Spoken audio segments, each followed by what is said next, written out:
A mental picture you probably didn't want. John, behind you. It's George W. Bush with a bow tied around his wang. Good try.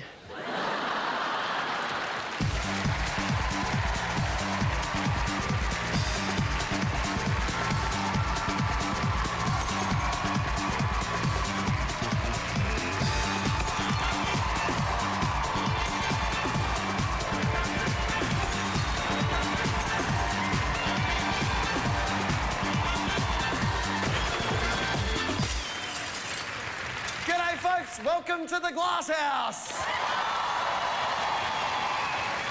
Tonight, from the 2006 Melbourne International Comedy Festival, we asked the question, if the Commonwealth Games urine testers tested all the comedians in town, do you think they'd actually find any urine? More news than marching, medals and memories this week. In New South Wales, the government is spending $700,000 on a water cannon for the Public Order and Riot Squad. Unfortunately, so they don't violate anyone's human rights, the cops may be forced to heat up the water so the rioters don't get cold. They're also going to include bubble shampoo to make riot time frothy fun. Heating up the cannon is a good idea, especially in places like Cronulla Beach. Otherwise, on a really hot day when the surf is crap, I wouldn't put it past the Cronulla boys to stage a riot just so they can get a nice, cool hosing down from the cops. At Disney World in Hong Kong, actors playing Mickey Mouse and Donald Duck are furious after discovering they don't get paid sick leave when they're injured by their incredibly heavy costumes. Hang on a minute, what do they mean, costumes? You lied to me, Mum and Dad.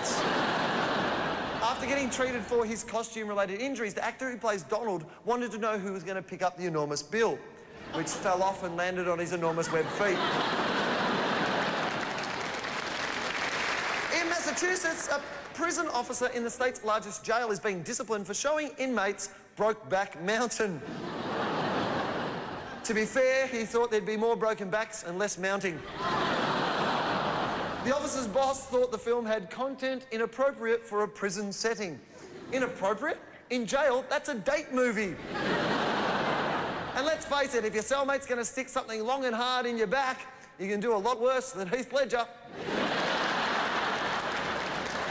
Green Grant!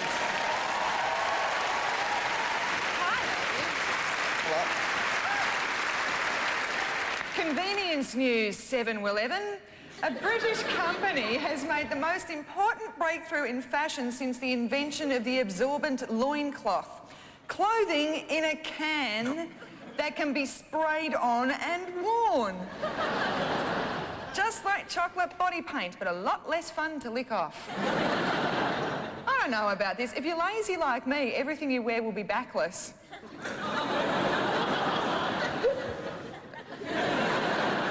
It's called Fabrican, and it sprays layers of cotton that can be peeled off and discarded after use. Just don't forget to wear underpants, or when you peel it off, you could find yourself with a Brazilian. In which case, there's Pubican. But what problem can this possibly be the solution to? Even if you did find yourself naked and alone and a long way from your wardrobe, where would you store the can? Oh.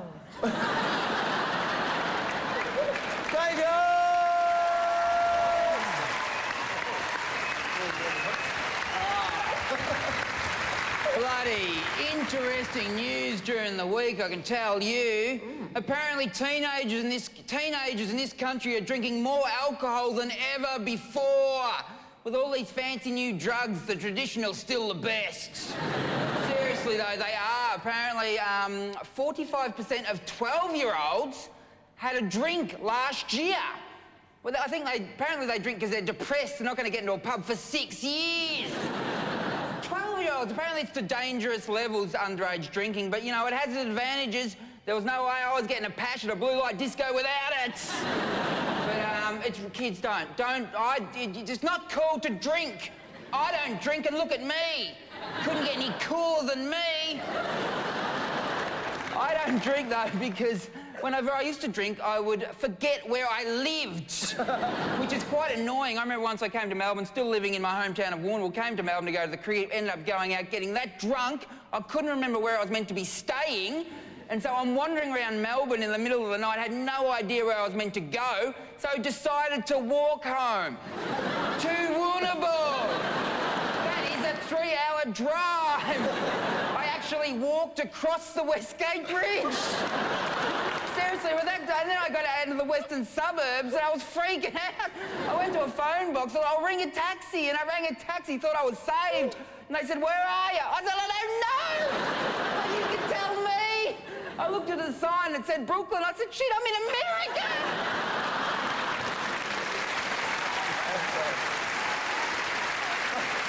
All right, let's get to it. Joining me, Corinne and Dave, to throw some stones in the Glasshouse tonight, the star of Christmas in Baghdad at the Capitol Theatre and the SAFM Breakfast Show in Adelaide, Limo!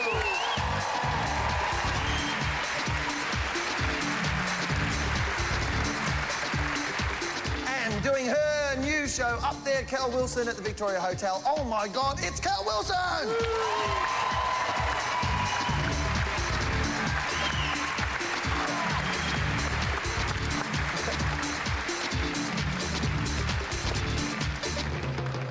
Movers and shakers.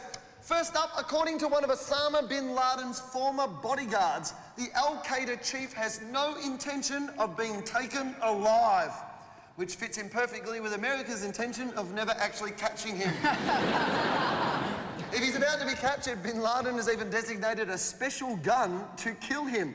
But really, a gun? Come on, Osama, you're supposed to be the supervillain of the 21st century. What about a cyanide tooth? Or a Razor watch, or an iPod that plays James Blunt until the local dogs go mad and tear you to pieces. Limo, you spent Christmas in Baghdad. Any signs of Osama, my friend? Yes, I had dinner with him and his 47 wives one night. I would love it. Wouldn't he win back the hearts of the Western world if when they catch him, he's wearing a Where's Wally shirt? I really think, though, when they catch him, they do need to keep him alive, because we could have some fun with him, couldn't we? Or maybe you could use him as an intruder in the Big Brother house. Imagine that. The housemates don't know it yet, but today's intruder is a suicide bomber. You actually went to Iraq, though, in all seriousness, didn't you? I did go to Baghdad. Actually. Why did you go there, though? You went there to do stand-up comedy. Went to entertain the troops. A group of us went. You've got to sack your agent, don't you? In Baghdad, it's an amazing fact. In the city of Baghdad, you actually hear gunfire in the distance 24 hours a day, 7 days a week. Oh, that would have freaked you out when you first got Much like there. Frankston. It's amazing. It does freak you out, and you hear explosions, and we're like this, and the troops are going, "What's the problem?" There's a bomb. And to them, it's like background noise, like traffic. And the other amazing thing is that the Aussie troops have secured the coolest part of Baghdad. There's like palaces, man-made lakes. It's unbelievable. And it's kind of nice that we've got it, given that the Australian Wheat Board paid for most of it. So it's nice that it's come back to us. Are they up for a laugh, these people, troops? Are they like... Oh, the troops are great. I met this Aussie guy, and he comes up to me after a gig and he goes, "Salima, I don't know how you do that, mate. You have got some balls on you. Standing up there in front of all those people telling jokes. Mate, you have got some kahunas on you." And I spoke to him for about 10 minutes. I said, "What do you do?" He said, "I'm in bomb disposal."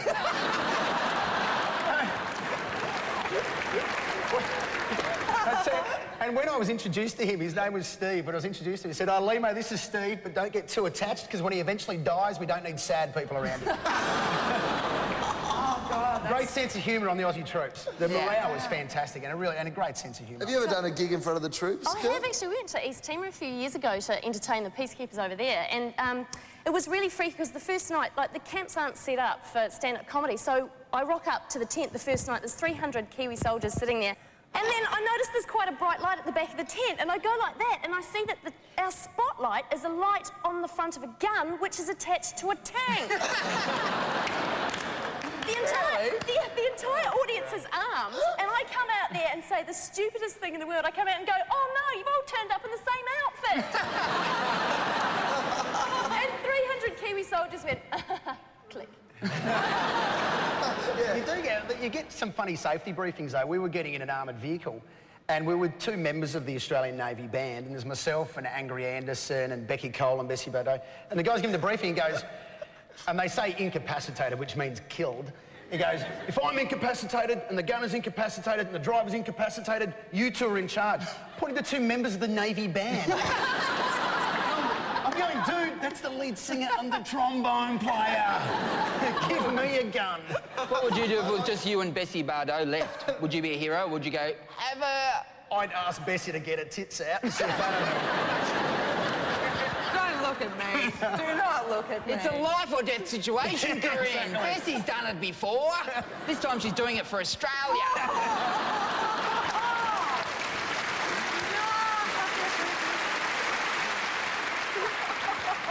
Why is it when I come on the show, I always have to sit next to you? Because I scare me. organised it. No, I mean, you know... What, do I? No, Sometimes you make look, relax, I'm harmless. I just look weird. Our next movers and shakers are increasing numbers of female celebrities who are showing off their assets by unbuttoning their blouses, plunging their necklines or pushing up their breasts so high they're wearing flesh-coloured earmuffs. That's right, we're talking boobs, bazookas, knockers, fun bags, melons, honeydews, twangers, wah-wahs, hot tamales, double whammies, Twin Peaks, the Pink Pointer Sisters, SpongeBob round tops or Snuggle Pup sandbags. Well, that's the great thing about them. I could say Skiddly Boo Snappy Joes and you'd still know I mean tits. Fashion is your life. Are you a fan of the cleavage? Well, I was a late developer. By the time I hit puberty, it was strong enough to fight back. So, you know, I've never cleaved, but I always am impressed by women that do.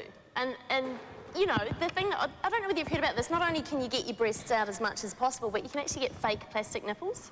Really? Yeah, they had it on Sex and the City once. You get fake plastic nipples that you're supposed to put inside your bra to make you look more intrigued by the company that you're with. Really? And I thought that was kind of weird, and I thought, no, how cool would it be if you got 3 sets? Just wore them all at once. Like that. Men have breast tissues as well. I have them. A makeup artist put actual Band-Aids on my nipples one day before a TV show. What, were they coming out here or something like No, that? they was going through the shirt. Were you cold? Or I wasn't cold. I don't know what was going on. But it was all right Had you then. been watching Carlton play football? I had, but I got home that night and it took me about 4 hours to get the friggin' things off, you know? They bloody hurt. Yes. Because I got hairy nipples. Well, yeah, you don't want to rip it off really quickly and find your nipple on the Band-Aid. You can actually get real things that are just little nipple covers that you, if you're not wearing a bra, you know... Like a nipple cozy? Yes, and you don't want to be walking around going... I wore them once, and I will never wear them again. I wore them, I don't know what I was doing. It was very late at night by the time I got home. I was very tired. I sat down the edge of my bed, and there's a dressing table mirror in front of me, and I took my top off, and Glenn went, oh, my God, my nipples are falling off. Oh, my goodness. Oh, and I went, oh, thank God. Oh, it's just a nipple coach. Oh, for a second there, I thought I'd turned into a Barbie doll. Horrifying. Did you ever consider implants? No, I'm a fan of the natural boob. And good on you too, No absolutely. problem. Yeah, well done. There is nothing wrong with the natural There boob. is not at all. It doesn't matter what they look like, we're into it, all right? Yeah. I love the way that you went, it doesn't matter what they look like she has some freaky ones. Yeah, mine are really long and droopy. I have to roll them up to put them in. Well, I'm bloody all for that, all right? Isn't it like a tongue? Could you tell, Cow, if a woman had implants? Could you Well, reckon you it's could when tell? they kind of do that sort Yeah. of artificial biosphere dome thing. Yeah. But the thing that fascinated me about Pamela Anderson's implants, when she was on Baywatch, when she would go in the water, her implants would solidify. Like, they'd go cold and they'd solidify. So I think that's quite amazing. But all you guys are going, well, you can't stick your head between them and go... You just break your nose and get black eyes and stuff. But So they would go really hard. yeah, so what you could do, though, you could get different shaped jelly moulds. Yep. And, like, you know, just go in the water and come out, one would be a lobster and the other one would be a heart. Wow. Sexy, eh? Ladies and gentlemen, please thank Cal Wilson and Limo.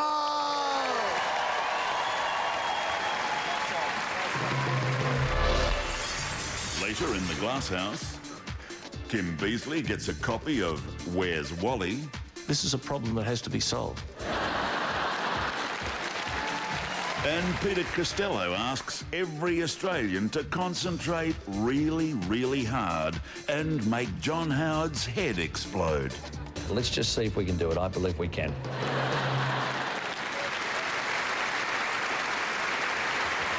And now, joining us at the see-through desk, the one true star of the best of the Edinburgh Fest at the Capitol Theatre, the Welsh Toreador, Rod Gilbert. And from the breakfast show on Nova in Brisbane, the Madam of the Microphone, Michelle Laurie.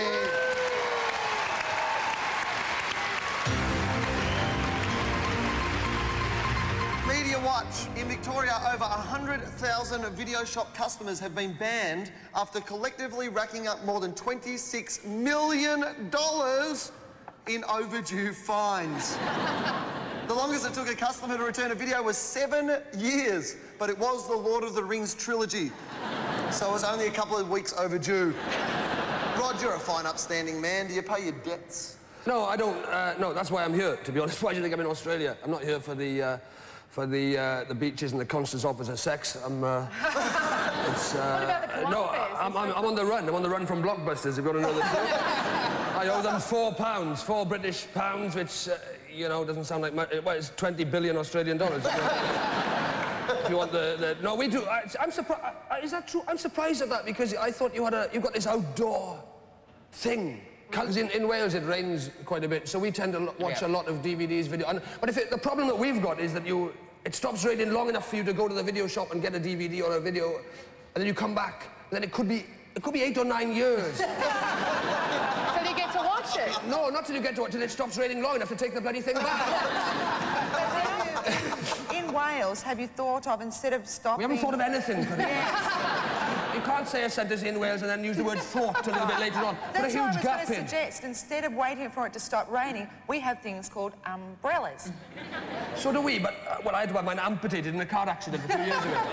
We have them built into our bodies when we're born. You don't know about rain. You don't know idea about rain. You've got the best climate in the world. Oh, it can rain down here, mate. Don't you worry about that. It can, yeah. Listen, I was 8 before I realised you could take an anorak off, Dave.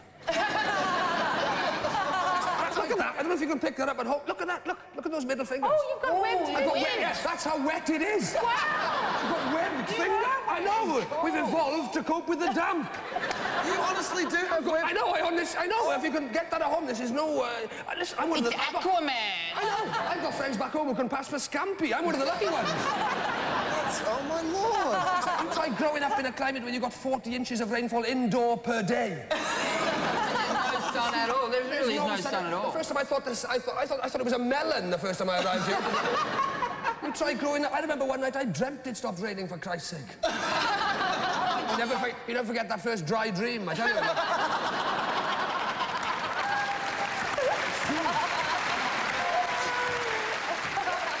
Tonight's question on the Glasshouse is, have you ever been caught cheating? Let's find some answers. All right, have you ever been caught cheating? No, I've never been caught cheating. I've cheated, but I've never been What have you caught. cheated on? On boys, of course. Have you cheated on Oh, boys? just a couple, but none worth mentioning. Are you with a boyfriend now? No. Because you're a cheater. In Monopoly? You've cheated in Monopoly. We cheated together. A combined cheat against what, family members? Yeah. You cheated your own family to win fake money It was seriously... and property. Yeah. I don't have an interesting story at all, but I want to take your hand. Wow. Is it everything you thought it would be? Yes, definitely. Right. Mate, have you ever been caught cheating? I'm cheating on this one here. You're cheating on your girlfriend. This is the other one now. This guy claims that he's having a relationship with you. I didn't know. I don't even think he's having a relationship with her. Have you ever been caught cheating? Now I have. It's great to be in Melbourne. No, I haven't. You've never cheated. Are you guys in a relationship? No. Are you both single? Yes. Well, what's going on, guys? Can't we get you two together? Why can't we get you two together? Don't ask me. Don't ask him. I think you're the reason you two aren't together. No, it's definitely not. All right, mate. Have you ever got caught cheating? Whenever I cheat, I laugh. Oh, really? Yeah, so I can't cheat. You can't cheat with a straight... So if you, like, cheated on a partner, you'd come home and you'd be I've never cheated on a partner. No, of course not, no. And that's your partner there? Yes, and I'm not laughing now. I think he laughed.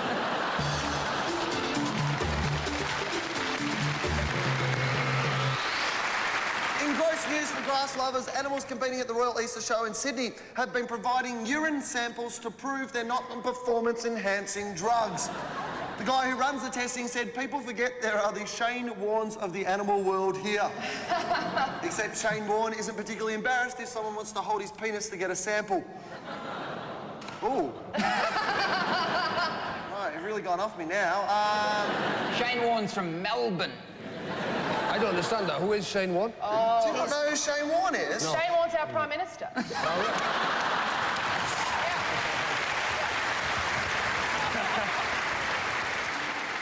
Warney plays cricket for Australia. He's the great the spin bowler. of all time. Yeah. And Mad Router. And he was just and mad. Mad Router. Mad Router. What's a Mad Router? It takes a long way to get anywhere. I'm bad with directions myself, Connie. From what I've heard, it doesn't take him very long to get there. No. Imagine... I've got no idea what's going on. Imagine for a moment if there was a man who did everything that Dave looks for on the internet. Right. So he's a porn-mad, spin-bowling, quick ejaculator, is that right? Can I just say, look, I bumped into Shane Warne a little while ago, and he said, no more jokes, mate. And I said, all right, I won't. And you haven't. I gave $1,000 to the Shane Warne Foundation, all right? You people are going to send me broke. It's okay. He's actually in Bangladesh at the moment. Oh. Yeah, Putting the bang back in Bangladesh.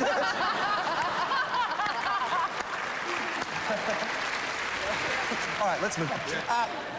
In gross news for grass lovers, animals competing at the Royal Easter Show in Sydney have been providing urine samples to prove they're not on performance-enhancing drugs. Of course, not all animals are drug cheats. Last year's prize-winning poodle was stripped of her ribbon when she turned out to be Nikki Webster in a beret.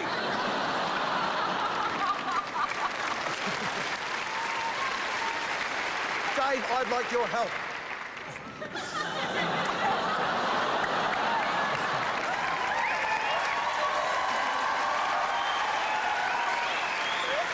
I want you to be a drug-tested show dog, and we're going to interview you.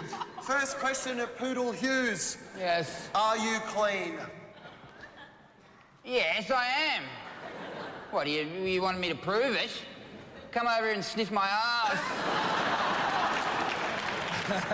Do you ever get stage fright when you've got to give a sample? Because I've got 3 dogs, and I think it's the Pomeranian wheeze in my new shoes all the time. I get a new pair of shoes, I park them at the foot of the bed, because I bought these sneakers yesterday, Sure. so if you need... Yeah. Can I first say, your dog isn't stupid. No. She's weeing in your shoes because she hates you. No. Yeah, well, you believe whatever you like, honey. We know what we're doing. We don't have to work and you feed us. I've heard that apparently, because it is quite difficult to get samples, apparently what the judges do for some dogs, Dave... Yeah. Poodle Hughes, sorry, man. Sure. Is that they tickle the perineum of the dog in question. Yeah. So I think maybe... Are you up for... A bit of perineum tickling. Yeah. Are you up for a trip to Rome, Dave? Come over if you like. Give me a bit of a... Shall we see if we can find your perineum? Love. Yeah, I don't even know what the hell the bloody thing is. All right, sure. This is... I believe the perineum is the area. Yeah. Just... This is not right. My friend... How glad are you... You should be sitting over there, I think, for this one. That's the area between... That's the... Well, this is medical science. I'm a vet. There'll be I did 6 months. No need for these people to watch Basic Instinct 2 now. This is as weird as I've ever got. This is weirder than anything I've done off TV. I'm ringing the RSPCA. That man violated me. Where are you now, Hugh Worth? only got... Why did you do it, Hughesy, Poodle Hughes? Why the drugs, man? Why the drugs, man? Why did I you wanted do to it? win, all right? I know, but... Somebody put you up to it? Yeah. Was it your owner? My owner, yep. Who is your owner? I don't know. I'm in post-orgasm bloody haze right now.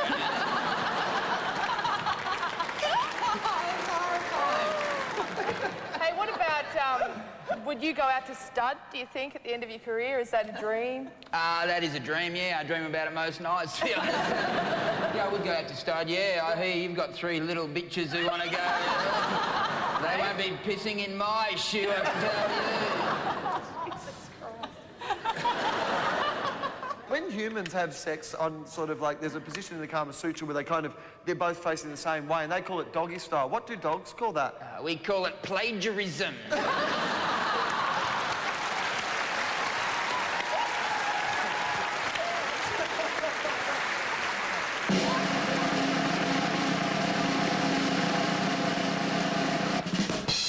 Yes, it's time to award the coveted Glasshouse trophy for this week's good.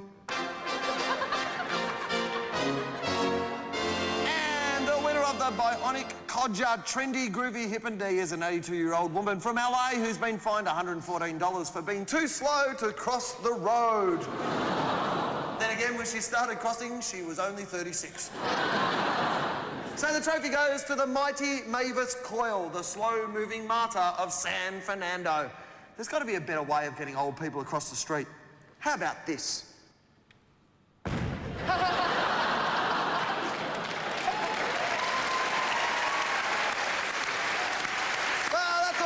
For Wednesday, April the 26th. Thank you, Michelle. Thank you, Rod. Thanks, Kel and Limo. And let's take a look at tomorrow's headlines. The Herald Sun reports Anzac spirit used to boost Aussie birth rate. Men urged to take up their weapons. From the Gold Coast Bulletin, Howard, English study dumbed down. Ministers can't even read reports anymore. Le Monde says Vatican rethinks condom use as rain hats for tiny cardinals. And in the LA Times, Tom Cruise gushes over new baby. Well, it gushed on me first. Good night!